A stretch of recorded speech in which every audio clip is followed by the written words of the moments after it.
Hi hello. അപ്പൊ ഞാൻ ഇന്ന് പത്തനംതിട്ടയിലെ ഏഞ്ചൽ വിങ്സ് പാർലറിലാണ് വന്നിരിക്കുന്നത് കേട്ടോ. നമ്മുടെ ഷേർലി ചേച്ചിയാണ് കേട്ടോ ഈ നിൽക്കുന്നത്. ഞാനിവിടെ ഒരു 3 വർഷമായിട്ട് സ്ഥിരമായിട്ട് വരുന്ന ആളാട്ടോ. ഇപ്പോഴാണ് വീഡിയോ എടുക്കാൻ വേണ്ടി പറ്റിയത്. ആദ്യം ഞാൻ ഫസ്റ്റ് ടൈം വന്നത് ഇവിടെ ഒരു കെരാറ്റിൻ ട്രീറ്റ്മെന്റ് ചെയ്യാൻ വേണ്ടിയിട്ടായിരുന്നു. പാർലറിന്റെ ലൊക്കേഷൻ വന്നിട്ട് ട്രിനിറ്റി മൂവി മാക്സിനുള്ളിലെ ഫസ്റ്റ് ഫ്ലോറിലാണ്. വേറൊരു ബ്രാഞ്ച് കോന്നിയിൽ ബസ് സ്റ്റാൻഡിന് ഓപ്പോസിറ്റും ഉണ്ട് കേട്ടോ. ഞാനിന്ന് വന്നത് ഹെയർ കെരാറ്റിൻ ചെയ്യാനും ഫേഷ്യൽ ചെയ്യാനും വേണ്ടി മാത്രമാണ്. വൈകുന്നേരം 4 മണിയോട് കൂടിയാണ് ഞാൻ ഇവിടെ എത്തിയത്. പിന്നെ വേറൊരു കാര്യം പറയാതിരിക്കാൻ പറ്റില്ല കേട്ടോ. ഇവിടുത്തെ സർവീസ് അടിപൊളിയാണ്. നമ്മളടുത്ത് കസ്റ്റമർ എന്നുള്ള രീതിയിലല്ല, ഒരു ഹോംലി ഫീലാണ് നമ്മളടുത്ത് കാണിക്കുന്നത്. അതുകൊണ്ട് തന്നെ നമുക്ക് ഇവിടെ എത്ര നേരം സ്പെൻഡ് ചെയ്താലും അത് നഷ്ടമാവില്ല കേട്ടോ. ഫസ്റ്റ് ടൈം ഞാൻ ഇവിടെ വരുന്നത് ഗൂഗിൾ സെർച്ച് ചെയ്തിട്ടാണ് കേട്ടോ. ഗൂഗിളിലെ റിവ്യൂസും കാര്യങ്ങളൊക്കെ കണ്ടിട്ട് തന്നെയാണ് ഞാൻ ഫസ്റ്റ് ടൈം ഇവിടെ എത്തുന്നത്.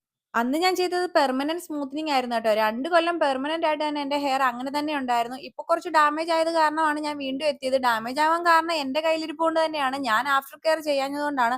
അപ്പൊ ദാ വീണ്ടും വന്ന് ഹെയർ ഒക്കെ വാഷ് ചെയ്തു, വീണ്ടും അയണിങ് ചെയ്തു. ഹെയർ വാഷിന്റെയും സ്മൂത്തനിങ്ങിന്റെ ഇടയ്ക്ക് തന്നെ ഫേഷ്യലും ചെയ്യുന്നുണ്ടായിരുന്നു കേട്ടോ. മുഖത്ത് നല്ല ടാൻ ഉണ്ടായിരുന്നോണ്ട് എനിക്കൊരു ഫേഷ്യലിന്റെ ആവശ്യം ഉണ്ടായിരുന്നു.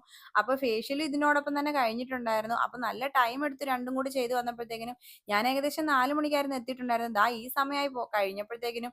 അങ്ങനെ ഫൈനൽ ലുക്ക് ദാ ഇതാണ്. എനിക്ക് ഒരുപാട് ഇഷ്ടപ്പെട്ടു. അപ്പൊ എല്ലാവരും നമ്മുടെ പാർലറിലേക്ക് പോരും കേട്ടോ. അടിപൊളി സർവീസ് ആണ് ഇവിടെ. അപ്പൊ ആ ഒരു ലൊക്കേഷൻ മറക്കണ്ട. പത്തനംതിട്ട ട്രിനിറ്റി മൂവി മാക്സിനുള്ളിലെ ഫസ്റ്റ് ഫ്ലോറിലാണ് കേട്ടോ നമ്മുടെ പാർലർ വരുന്നത്, ഏഞ്ചൽസ് വിങ്സ്. അപ്പൊ എന്റെ ഫൈനൽ ലുക്ക് എല്ലാവർക്കും ഇഷ്ടപ്പെട്ടെന്ന് വിചാരിക്കുന്നു. അപ്പൊ ഇത്രയേ ഉള്ളൂ ഇന്നത്തെ വീഡിയോ. Take care, by.